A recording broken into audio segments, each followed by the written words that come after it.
नमस्कार, मी डॉक्टर कविता राणे. 5चा पंचनामामध्ये आपल्या सर्वांचं स्वागत. एरवी 5चा पंचनामामध्ये आपण अशा विषयांना हात घालतो ज्यावर आपल्याला तिखट प्रश्न विचारता येतात. पण आजचा प्रश्न काहीसा हळवा आहे. एखाद्या मुक्या जनावराला जीव लावला आणि ते मुकं जनावर जर आपल्यापासून दूर गेलं तर आपल्या भावना काय असतात? मग घरामध्ये आपण सांभाळलेली कुत्रा असो, मांजर असो किंवा इतर कोणताही प्राणी असू देत, या प्रत्येक प्राण्याला आपण जेव्हा जीव लावतो तेव्हा तो प्राणी आपल्या कुटुंबातला एक सदस्य बनतो. 30-32 वर्ष एका अख्ख्या जिल्ह्यानं एका हत्तीणीला जीव लावला आणि मग मात्र हा संपूर्ण जिल्हा, ती हत्तीण जिथे आहे तिची नीट काळजी घेतली जात नाही, म्हणून ती हत्तीण त्या जिल्ह्यामधनं बाहेर काढली जाते. जिल्हा आहे महाराष्ट्रातला कोल्हापूर आणि हत्तीणीचं नाव आहे महादेवी, जिला लाडानं माधुरी म्हणूनही ओळखतात. गेल्या आठवडाभरापासून ही घटना प्रचंड चर्चित आहे. या हत्तीणीला घेऊन जाऊ नका अशी कोल्हापूरकरांची विनंती होती, पण निकाल सर्वोच्च न्यायालयाचा होता. त्यामुळे सर्वोच्च न्यायालयानं सांगितल्यानुसार या हत्तीणीला गुजरातमधल्या जामनगर इथल्या वनतारामध्ये पाठवण्यात आलं. या ठिकाणी या हत्तीणीची योग्य काळजी घेतली जाईल, कारण या हत्तीणींचं रेस्क्यू सेंटर, हत्तींसाठीचं रेस्क्यू सेंटर तिथे उभारण्यात आलेलं आहे. त्यांची योग्य ती व्यवस्था तिथे करण्यात येईल, त्यांना योग्य ते वैद्यकीय उपचार मिळतील, ही त्यामागची भावना होती.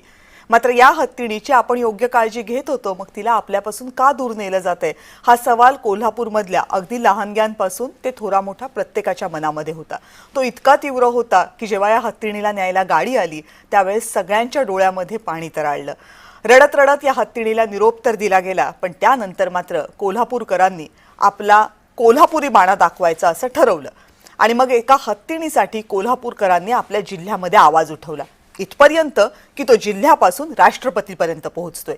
एका हत्तीणीसाठी कोल्हापूरकरांनी काढलेला मोर्चा सोशल मीडियावर कालपासून चर्चेचा विषय बनलाय, इतका मोठा तो मोर्चा होता. एका हत्तीणीसाठी कोल्हापूरकरांनी अवलंबलेले वेगवेगळे मार्ग फक्त कोल्हापूरमध्ये नाही तर अवघ्या महाराष्ट्रामध्ये आश्चर्य व्यक्त करायला लावणार आहेत. गेल्या आठवडाभरामध्ये या हत्तीणीसाठी कोल्हापूरमध्ये काय काय घडलं हे बघूयात आणि मग पाहूयात की हा सगळा वाद नेमका उभा का राहिला आणि त्यावर आता मार्ग काय निघू शकतो. आधी कोर्टात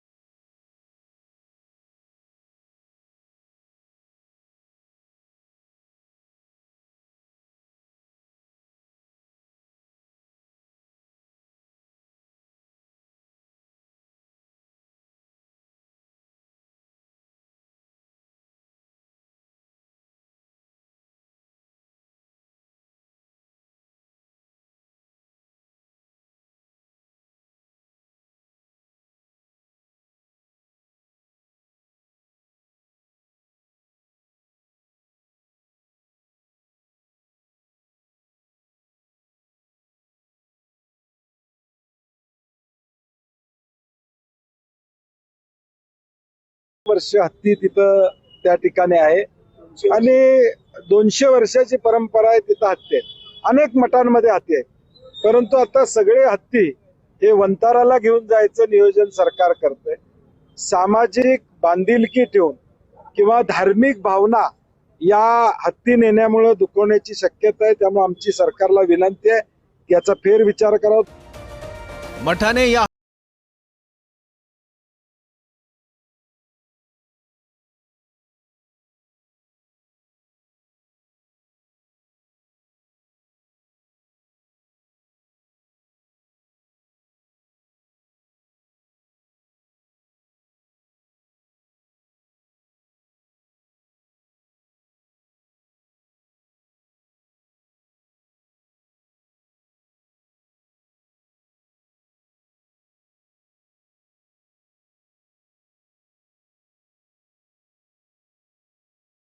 दिलेला सुप्रीम कोर्टाने हा जो निर्णय दिला की हा हत्ती वंताराकडे सुपूर्द करावा, त्या निर्णयाचा सन्मान करून आम्ही पोलीस प्रशासन आणि वन विभागाच्या मध्यस्थीनं वंताराचे आलेल्या टीमकडे हत्ती सुपूर्द करण्याचा निर्णय घेतला आहे. माधुरी हत्तीचा छळ होतो, तिला नीट सांभाळलं जात नाही, अशा प्रकारचे खोटे नाटे आरोप करून तिला भीक मागण्यासाठी वापरलं जातं, असाही आरोप पेटानं केलाय.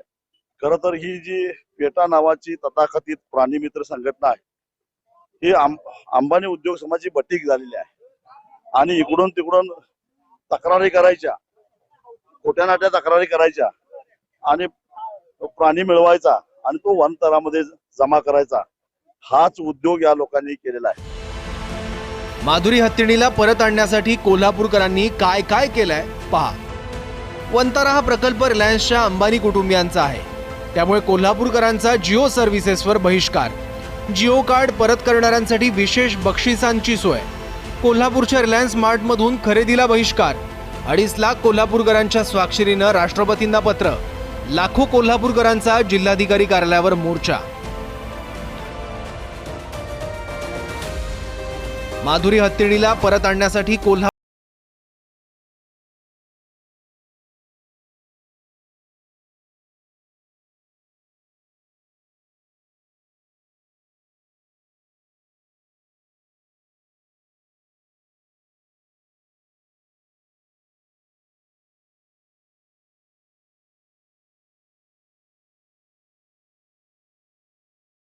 पूरकर वेगवेगळे उपाय करतात.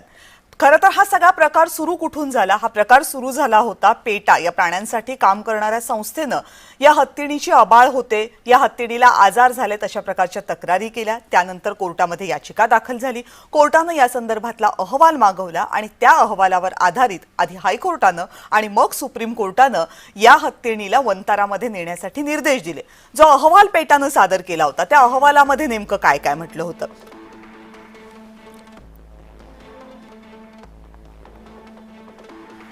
या हत्तीणीला मोठ्या प्रमाणावर गुडघेदुखी आणि सांधेदुखीचा त्रास सहन करावा लागतो असं या अहवालामध्ये म्हणण्यात आलं होतं. तज्ज्ञांच्या सहाय्यानं हा अहवाल तयार करण्यात आला होता.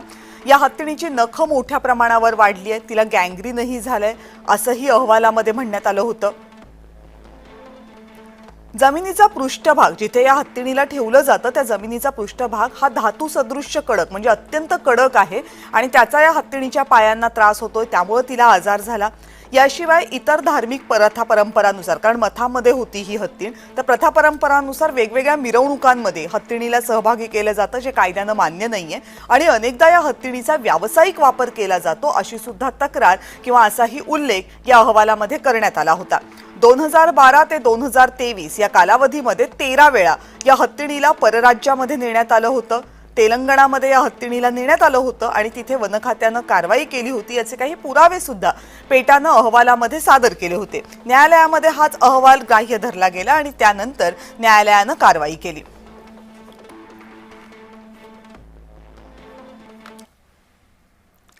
आता या हत्तीणीचा हा अहवाल सादर झाल्यानंतर आधी उच्च न्यायालयानं आणि मग सर्वोच्च न्यायालयानं या हत्तीणीची योग्य देखभाल व्हावी, तिला योग्य ती वैद्यकीय सुविधा मिळाव्यात यासाठी वंतारामध्ये नेण्याचे निर्देश दिले. पण ग्रामस्थ जे आहेत म्हणजे ज्या नांदणी गावामध्ये या हत्तीणीला ठेवण्यात आलं होतं ते गाव तर आहेच, पण संपूर्ण कोल्हापूर जिल्हा ज्यांनी या हत्तीणीला जीव लावला होता त्यांच्या म्हणण्यानुसार हत्तीणीला कोणताही त्रास दिला जात नव्हता. उलट सगळे गावकरी मिळून आणि मठ या हत्तीणीची योग्य ती देखभाल करत होते.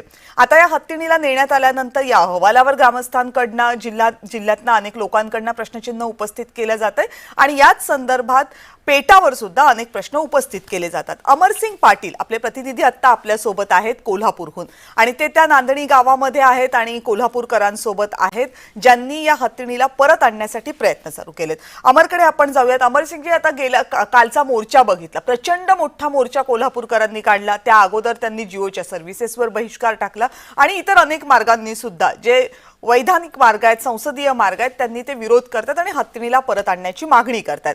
पण खरंच ही मागणी मान्य होण्यासारखी आहे का? कारण ही लढाई कोर्टाची असेल. या सगळ्या मागण्यांनी किंवा या सगळ्या मार्गांनी हत्तीणीला परत आणता येणार नाहीये. काय म्हणणं आहे कोल्हापूरकरांचं याबाबत?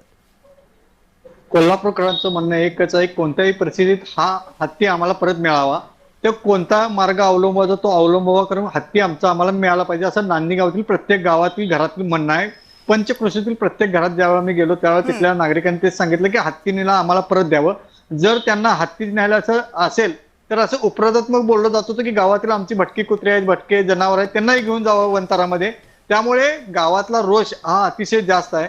आणि एका बाजूला मी ज्या वेळा काल खासदार असतील, आमदार असतील यांच्याशी आपण बाईट घेतली त्यावेळेला त्यांनी सांगितलं की हा एक व आता पेच निर्माण झालेला आहे कशा प्रकारे या हत्तीला इकडे आणायचं. कारण वनतारावाले म्हणतात ज्यावेळेला इथं बैठक झाली होती जिल्हाधिकारी कार्यालयामध्ये, ज्यावेळेला बैठकीला सीओ आले होते वनताराचे, त्यावेळेला वनताराचे सीओ आणि मठाधिपती हे दोघेच होते आणि त्यावेळेला मठाधिपतींना सांगण्यात आलं होतं की आम्हाला हत्ती नको आहे, परंतु हा हत्ती आम्हाला सर्वोच्च न्यायालयाने न्यायाला सांगितलं, त्यामुळे आम्ही नेलेला आहे. आम्ही न्याय परत द्यायचा झाला तर हा कायदेशीर बाब आहे, त्यासाठी हा कायदेशीर मार्ग अवलंबला पाहिजे. त्यामुळे कायदेशीर बाबीसाठी आता वेळ लागेल आणि कायदेशीर बाबीला पेटालाच विनवणी करायला लागेल असंही त्यांनी सांगितलं होतं. कालचा मोर्चा बघितला तर त्यामध्ये सगळ्यात जास्त नागरिक होते आणि सर्वसामान्य होते, त्यामध्ये सगळ्या पक्षाचे नेते होते, कार्यकर्ते होते.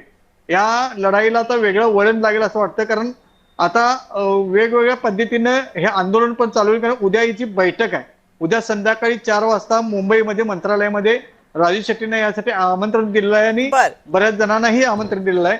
आपल्यावर काही जैन बांधव आहेत, त्यांच्या आपण प्रतिक्रिया जाणून घेऊ वाटल्यास. काय सांगाल की हत्ती परत यावा असं वाटतं का? हत्ती तर परत आलाच पाहिजे ही लोकभावना आणि आमच्या धर्माची प्रभावना जी आहे त्याबद्दल हत्ती आलाच पाहिजे याबद्दल दुमत नाही आहे. परंतु आता हत्ती कसा आणायचा या संदर्भात मुख्यमंत्री यांनी कोल्हापूर जिल्ह्यातील आमदार आणि खासदारांची बैठक घेतलेली आहे. राजू शेट्टी पण जाणार आहेत. पण मूळ प्रश्न की हत्ती आणायचा कसा, इथं जे सीईओ आले होते अंबानी ग्रुपचे वनताराचे, तर त्यांनी सांगितलं आणि ते गेले, परंतु तो प्रश्न तसा त्यांनी लोंबकळत ठेवूनच गेलेले आहे. बघितलं तर असं आहे की वनताराने आपल्या हत्तीला इथून नेलं आणि त्या ठिकाणी किती चांगल्या पद्धतीने आम्ही त्या हत्तीला संगोपन करतोय आणि तुम्ही गैर पद्धतीनं त्या हत्तीचा सांभाळ केलाय, त्याच्याबद्दल सोशल मीडियावर जास्तीत जास्त प्रसारण करून जैन समाजाची, जैन परंपरेची आणि नांदणी पीठाची ही आबरूच काढत आहेत असं आम्हाला वाटतंय. आणि इथं चांगल्या पद्धतीने सांभाळ होत होता. त्याचं उदाहरण द्यायचं झालं तर संपूर्ण देशामध्ये सर्वात जास्त 14,500 गोशाळा ह्या गोहत्यापासून वाचवण्यासाठी जैन समाजाने निर्माण केलेल्या आहेत आणि लाखो जनावरांची तिथं चांगल्या पद्धतीने शुश्रूषा केली जाते, संगोपन केलं जातं. मुंगीला सुद्धा मारायचं नाही असा आमचा धर्म सांगत असताना त्या हत्तीला आम्ही कुठल्याही दुखापत होणार नाही याची काळजी गेली 35 वर्षे घेतली असताना अचानक यांना वाटलं आणि 2018 साली मला वाटते वनताराची स्थापना झाली. 3000 एकर मध्ये या वनताराचा पसारा झाला आणि सुरुवातीला समजलं की 68 पशु फक्त होते, ते आता जवळजवळ 4700 पशु या ठिकाणी आहेत. इतक्या पद्धतीनं गतिमान पद्धतीनं सगळीकडनं गोळा करायचं षडयंत्र झालेलं आहे. काही तर हत्ती आहेत आसाममधले, एकाच वेळेला 23 हत्ती चांगल्या स्थितीत असणारे नेलेले आहेत. मग अशा असताना आमची एक म्हणणं आहे की आमच्या इथं चंदगड आणि दुर्गम भागामध्ये जंगल भाग आहे तो, तिथं अनेक हत्तीने तस्करीत धुडकूस घातलेला आहे. शेतकऱ्यांचा जीविताची हानी होण्याची शक्यता झालेली आहे. उसाच्या फळाने नाश होतात. तर अशा ठिकाणी ते हत्ती उचलून तुमच्या वनतारानं निश्चितपणे न्यावं, आमची त्याला कुठलीही हरकत असणार नाही. पण आमचा हत्या हा मिळालाच पाहिजे आणि त्यासाठी सर्व खासदार आमदार जे काही संसदेमध्ये तुम्हाला कायदा नव्याने करायचा असेल तो कसाही करा, परंतु तो हत्ती ताबडतोब आमच्या नांदणी मठामध्ये आला पाहिजे. आम्हाला एक प्रश्न तुम्हाला त्यांना विचारावा लागेल, कारण पेटाच्या ज्या अहवाल आला होता त्या अहवालातला काही भाग हा वनताराच्या माध्यमातून प्रसिद्ध करण्यात आला. त्याच्यात असं म्हटलंय की या हत्तीणीचा व्यावसायिक कारणांसाठी वापर होत होता. जवळपास 10 वर्षांमध्ये 13 वेळा हत्तीणीला तेलंगणामध्ये नेण्यात आलं होतं. तिथं वन विभागानं कारवाई केली होती. 25,000चा दंड भरून मग हे सगळं प्रकरण निष्ठवण्यात आलं होतं. काय होतं खरंच या हत्तीणीचा व्यावसायिक वापर होत होता का? अनेक धार्मिक कार्यक्रमांमध्ये वापरलं जात होतं का? तेलंगणामध्ये नेलं जात होतं का? काय आहे या संदर्भातलं सत्य? या हत्तीला व्यावसायिक वापर केला जात होता का असा एक पेटानं आरोप ठेवला, याबद्दल सत्य काय? हे पूर्णपणे चुकीचं आहे त्यांचा. महादेवी हत्तींनी कोणत्याही पद्धतीची इजा कोणत्याही माणसाला केलेली नाही. त्याचं आरोग्य अतिशय चांगलं होतं. तरी सुद्धा यामध्ये कायद्यानं आता त्यांनी लिहिलेलं आहे. तर राष्ट्रपतींना आता आम्ही लोकांनी मागणी केलेली आहे आणि राष्ट्रपतींनी त्याचा समाजाचा, परंपरेचा, श्रद्धेचा, सबुरीचा एक आदर करून आमची हत्तीने आम्हाला परत करावी ही राष्ट्रपतींना माझी विनंती आहे. त्यांना विनंती करायला आणि हे खोटं आहे असं बोललं जाते समाजाकडे. पण हे विचारा ना की इतर राज्यांमध्ये या हत्तीणीला नेलं जात होतं का? कारण त्या अहवालामध्ये असं नमूद केलं असं म्हटलं जाते. खरं आहे का तेलंगणामध्ये हत्तीणीला 13 वेळा पाठवण्यात आलं होतं का? या हत्तीला व्यवसायासाठी बाहेर राज्यामध्ये नेलं जात होतं, हे खरं आहे का? नाही नाही, खोटं आहे. असं काय बाहेरच्या राज्यामध्ये वगैरे काही नेलेलं नाही व्यवसायासाठी. नाही, आता त्या पेटानं त्यामध्ये नमूद केलेलं आहे की हे 13 वेळा बाहेर राज्यामध्ये गेले होते आणि त्याच्याकडून व्यावसायिक दृष्ट्या आपण काम करून घेतलं, असा पेटाचा एक लेखी जबाब आहे त्यामध्ये. तर चुकीचं बोलतात ते. असं काय व्यवसाय वगैरे झालेला नाहीये. डॉक्टर, असं काही झालेलं नाही असं प्रत्येक जण म्हणतो. आता उद्याच्या बैठकीकडे सगळ्यांचं लक्ष आहे. बरं, उद्याची बैठक तर होईल, पण कोल्हापूरकरांचा जो प्रचंड प्रतिसाद म्हणायला हवा आपल्याला, किंवा कोल्हापूरकर प्रचंड लोकभावना दाखवतात या हत्तीणीला परत आणण्यासाठी, मोठा मोर्चा झालेला आहे, इतर विविध मार्ग अवलंबवले जातात, राष्ट्रपतींपर्यंत निवेदन पाठवलं जाते. काय म्हणणं आहे या सगळ्या कोल्हापूरकरांचा जो पाठिंबा मिळतोय त्याबद्दल मठाचं काय म्हणणं आहे? मठानं पहिल्या दिवशी सांगितलेलं आहे की आम्हाला कोणत्याही प्रश्न आमचा हत्ती मिळाला पाहिजे, कारण जैन बांधवांच्या प्रत्येक कार्यक्रमामध्ये हा हत्ती म्हणजे हत्ती शुभ त्यांचा आहे. आणि पंचकल्याण महोत्सव ज्यावेळा असतो त्यावेळेला सगळ्यात जास्त हत्तीवरून म्हणजे कार्यक्रम केले जातात, आणि त्यामुळे त्यांची शुभ घटनेसाठी आणि नान्नी गावातील प्रत्येकाचं म्हणणं आहे की आमच्या मठाधिपतीमधला हत्ती, याला आम्ही कधी त्रास दिलेला नाही, याला कधी इजा केलेली नाही, तरी तो हत्ती इथून गेला, त्यामुळे त्यांना वाईट वाटतं आणि कोणत्याही परिस्थितीत माघारी त्याला आणायचंच हा एक चंग बांधलेला आहे. प्रत्येक पक्षाच्या नेत्याला आणि कार्यकर्त्याला हे आवर्जून आता प्रत्येक जण येत आहे. पण आणखीन एक सांगा की जेव्हा कोर्टामध्ये ही सगळी लढाई सुरू झाली होती, कारण हा काही 1-2 वर्षांमध्ये आलेला निकाल नाहीये, 2017 पासून हे जवळपास सगळं सुरू झालं होतं, तर कोर्टामध्ये ही सगळी जेव्हा लढाई झाली तर त्या लढाईकडे दुर्लक्ष झालं का? तिथे योग्य पद्धतीनं बाजू मांडली गेली नाही का? हेच आता बोललं जातं की 5 वर्षापासून मठाचे जे लोक आहेत त्यांना विचारा ना, ते सांगतील आपल्याला. कोर्टामध्ये जी लढाई चालू होती त्यामध्ये निष्क्रियता आली किंवा त्याकडे लक्ष दिलं नाही का असं म्हणणं आहे? अगदी बरोबर आहे, अगदी बरोबर आहे. म्हणजे हे सुद्धा मान्य करायला पाहिजे, आपले लोक आहेत म्हणून सुद्धा नाही.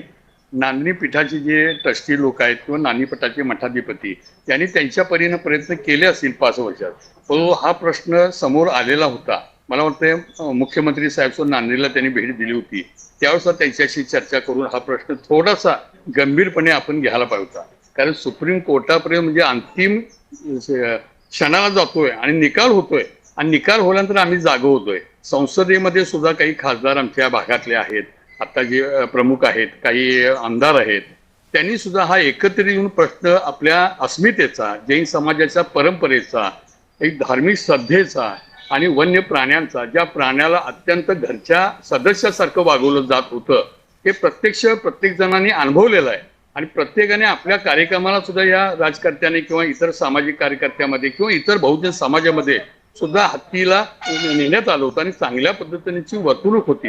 हे माहीत असताना थोडीशी उशिरा आलेली जाग असं मला वाटतंय, किंवा बैल गेला झोपा केला अशा पद्धतीने सुद्धा मी म्हणू शकतोय.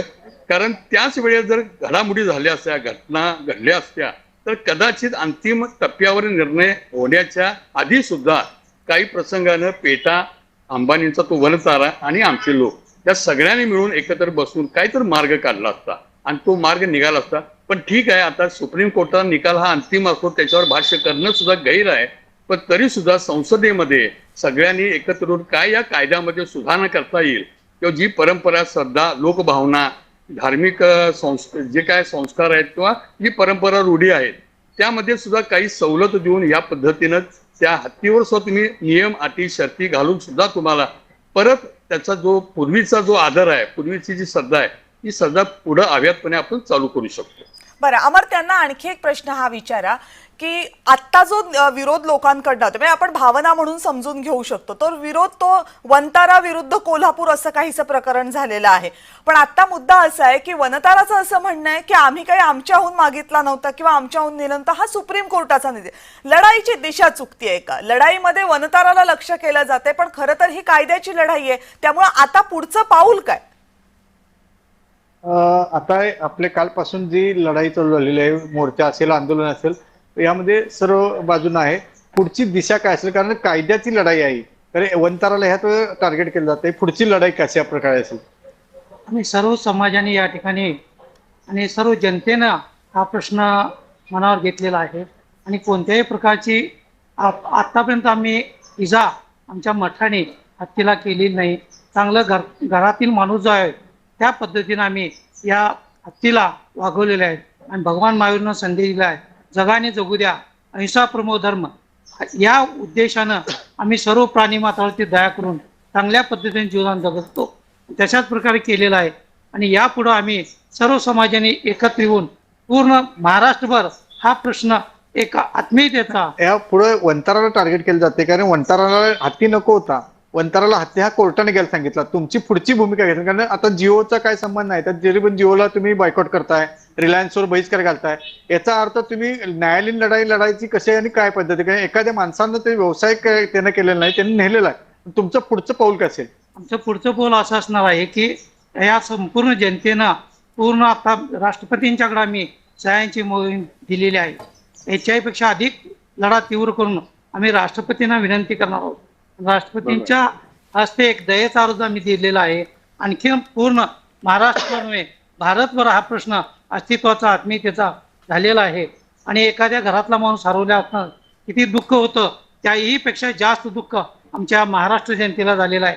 आणि निश्चितच आम्ही पूर्णपणे अंतिम लढाई लढून हा भारतीय हत्ती आम्ही माधुरी हत्ती हा परत मिळवणारच, याबद्दल काही आम्हाला ते मात्र शंका नाही. बरं अमर, हाच प्रश्न तुम्ही मघाशी ज्यांना प्रश्न विचारला होता त्याच सरांना विचारा की जर कोर्टाची लढाई असेल तर मग अंबानींना किंवा रिलायन्सला का लक्ष केले जाते, त्यातून काय साध्य होणार आहे? ही लढाई कोर्टाची आहे, परंतु यात रिलायन्सला आणि अंबानीला टार्गेट केलं तर यातून साध्य काय होणार आहे, हे राजकारण वाटतं का? नाही, राजकारण असं काय म्हणता येणार नाही. आता अर्थात राजकारण अशा अर्थानं म्हणता येईल की आता हे सगळं जनता रस्त्यावर आलेली आहे, मोठ्या प्रमाणात प्रक्षोभ झालेला आहे, संतप्त लोक आक्रोश करत आहेत, त्यामुळं थोडंसं राजकारण वाटतंय, वातावरण झालेलं आहे की वेगवेगळ्या पक्षाचे नेते आक्रमक झालेले आहेत, हे मान्य आहे मला. परंतु हा संताप आहे, हा आक्रोश आहे संपूर्ण जैन समाजाचा, आणि त्या समाजाचा एक उद्रेक, त्याची प्रतिक्रिया म्हणून ज्यांचं जे वनतारा आहे त्या वनताराचे जे मालक आहेत त्यांच्याबद्दल आणि त्यांच्या संस्थेबद्दल थोडंसं त्यांच्याबद्दल एक निगेटिव्ह भावना निर्माण झालेली आहे, आणि तो आक्रोश त्या निमित्तानं बाहेर पडतोय. मला वाटते आता ही न्यायालयाची लढाई पूर्ण झालेली आहे, त्यांच्या अर्थानं त्यांचं बरोबर म्हणता येईल की बाबा तुम्ही म्हणताय आम्ही द्यायला तयार आहे, पण तो लोकांचा विषय राहील. त्यांनी कशा पद्धतीने जायला, तुम्ही जसं गेलात आमच्या हत्तीच्या हस्तगत करण्यासाठी न्यायालयात गेला, पेठाच्या माध्यमातून गेला, तर पेठाच्या लोकांना सुद्धा तुम्ही एकत्रित बोलवून त्यांना सुद्धा ह्या पद्धतीने कशा पद्धतीनं हा न्यायालयातनं आपल्या बाजूनं निकाल किंवा हत्ती सुपूर्द करता येईल, किंवा जसं एखादं म्युच्युअल अंडरस्टँडिंग असतं, आपण एक वाक्यतेनं साधा एखादा प्रश्न सोडा असेल तर सगळी सामंजस्यानं सोडवला जातो, तशा पद्धतीनं अहिंसेच्या मार्गानं सोडवला जावा हे आमचं म्हणणं आहे. कारण जसं जसं विलंब होईल तसा तसा हा उद्रेक वाढत जाईल, हिंसा वाढत जाईल. हा परीर फक्त जिल्ह्यापुरता होता, आता हे लोन राज्यापुरतं झालेलं आहे, देशभरात सुद्धा त्याचा डोंब उसळेल. त्यानंतर मात्र तुम्हाला ते शमवणं सोपं होणार नाही, कारण लोकभावना ही फार प्रचंड भावना असते, त्याला आपण शांत करू शकत नाही. म्हणून आता यामध्ये राष्ट्रपतींच्याकडे हाही गाराने गेलेला आहे. राष्ट्रपती हे सर्वोच्च असतात, म्हणजे न्यायालयाच्या वरती सुद्धा जो अधिकार असतो तो राष्ट्रपतींचा असतो. तर राष्ट्रपतींनी सुद्धा या सगळ्यांचं म्हणणं ऐकून त्याच्यावर काही निवारा देता येईल का याबद्दल द्यावा असं मला वाटतं. आणि आपल्या जैन समाजानं सुद्धा झाला तो भरपूर झाला आक्रोश, आता थोडंसं संयमाने घेऊन शासकीय व्यवस्थेकडे थोडंसं दबाव टाकून आपल्याला तो निर्णय घेता येईल. बरोबर, कारण या संपूर्ण प्रकरणामध्ये 4 घटक प्रामुख्यानं आहेत. एक म्हणजे सुप्रीम कोर्टानं याबाबतचा निकाल दिलेला आहे, दुसरा म्हणजे वनतारा जिथे या हत्तीणीला ठेवण्यात आलेला आहे, तिसरा म्हणजे कोल्हापूरच्या नांदणीचा मठ जिथून या हत्तीणीला नेण्यात आलेला आहे, आणि चौथं एकूण सगळे कोल्हापूरकर. हे सगळे घटक आपापल्या परीनं या सगळ्या बाजू सुद्धा मांडतायत आणि हत्तीणीला परत आणण्याचा प्रयत्न करतात. कायदेशीर बाब आहे असं म्हटलं जाते, पेटा यातला एक महत्वाचा घटक आहे. पण या सगळ्यामध्ये आपण एक बाब मात्र विसरतोय, माधुरी हत्तीण. त्या मुक्या जीवाला कुठं सांगता येतंय की तिला कुठं राहायचंय? त्या मुक्या जीवाला कुठे सांगता येतंय की तिच्यावर कोण प्रेम करते, तिला कुणाबरोबर राहायचंय? 33 वर्ष तिनं ज्या माणसांसोबत काढली, 33 वर्ष तिनं ज्या वातावरणामध्ये काढली, अचानकपणे एका निर्णयानं तिला गाडीमध्ये भरलं जातं आणि कितीतरी किलोमीटर दूर एका जंगलामध्ये सोडलं जातं. कदाचित ते जंगल तिच्यासाठी आदर्श व्यवस्था असेलही, पण तिच्या मनामध्ये काय चाललंय याचा विचार कोण करणार? त्या मुक्या जीवाचे बोल कुणाला ऐकू येणार? कदाचित ते ऐकू आले असते तर इतक्या मोठ्या आंदोलनाची आणि या चर्चांची गरजच पडली नसती. आशा करूयात की माधुरी हत्तीण जिथे कुठे राहील, वनतारामध्ये राहो अथवा नांदवीला परत येऊ, ती मनातनं आनंदी राहू देत. आपण सगळेजण या चर्चेमध्ये सहभागी झालात. अमर, खूप खूप धन्यवाद सगळ्यांचे.